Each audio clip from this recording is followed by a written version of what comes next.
specifically talking about recruitment now, how do you think that employers, when looking to recruit, can ensure that they are open to things like diversity and inclusion and are mindful of these changes that need to stay as well? That word diversity, oh God. I've lived with that word in my corporate life where diversity and inclusion for me was kind of ticking a box on quota. Again, the world we live in is not what we knew before. COVID-19 hit, and then George Floyd happened as well. The world has actually gone crazy. Sure. In some cases, good crazy. And it's brought a topic to the fore that most people are uncomfortable talking about. Right. I own 2 businesses. When I go out there to recruit, I want the best person for the job. As an individual, if I'm going for an interview, I don't necessarily want you as an employer to see me first as a Black woman and second as someone who's capable of doing the job. However, let's not, bury our heads in the sand here. It exists. Yeah. Racism is out there, it exists today. I have mixed race children, society sees my children as Black. We're supposed to holiday in America this year. Yeah. Thank goodness for COVID. I'm thinking, no, in New York, I'm not letting my son go out by himself. Yeah. So, as a parent, as an employee, as an employer, diversity and inclusion is a topic that we should stop putting on the table as a tick box exercise and actually live it. Have those uncomfortable conversations. I think the biggest thing is that if you're able as a human being to see things through your brother's eyes, when I mean brother, I mean everyone, seeing things through each other's eyes and feeling each other's joy and pain, that's the best thing that we can do. Yeah. Acknowledge that what is going on right now is going on for a good reason. It's going on for a damn good reason. I have been discriminated against going for jobs at a workplace, etc. So I have to do better. As an employer, I have to make sure that I'm showing people how it should be done.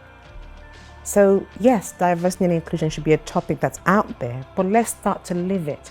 Let's stop talking about it. Let's stop posting things on LinkedIn about it. Show me what you're doing. Show me your stats. Show me how you're making sure that the people who work for you are made up of a good representation of society today. So, the HR toolbox that we have. Right. You have competency, you have experience, you have this and you have that and you have that. It doesn't mean that if somebody from a BAME community walks in, you should give them the job just because they're from that community and you want to increase your diversity quota. No, it's still very much on merit. But you do have to let people through the door from diverse backgrounds to give people a chance and those opportunities to do that. I've gone about this for ages, but I think I'll leave it there. It is a topic that I think we need to bring to the fore, we need to discuss, and we need to actually give people training on cultural awareness and make them aware of different ethnicities, different backgrounds, different cultures, because that's a society that we live in today. So do you think that concepts like positive discrimination could be a good thing in the space of recruitment? I'll probably get shot for this, but no.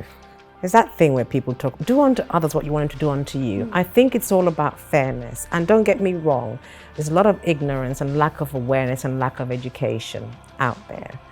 I think we just need to educate ourselves and understand where people are coming from, where other societies are coming from. I grew up in Africa, in Nigeria, in the UK, in Russia. And my experience across these different continents were completely different. When I grew up in Nigeria, I was a majority. I did not have to think about any of this. Majority of the people around me looked like me. When I lived in Russia, it was completely different. It was extreme. And then coming to the UK, I was raised in a family where I was told I had to work harder. I had to do my BSc, my MSc, do your masters. And now that PhD is knocking on the door, I'm thinking, no, I'm a 47-year-old woman. Nobody's telling me what to do anymore. But you have to sort of work harder because the society you live in look at you in a certain way. Right. But if you're educated and if you have all these qualifications and experience, then you're an equal. I'm an equal. It doesn't feel, I am an equal. I don't think anybody out there is better than me. I am an equal. But we also have to realize that there are people in our society who don't see themselves as equal, so their reaction will be completely different. Positive discrimination, well, why? It's another tag we're putting on something else. So, no.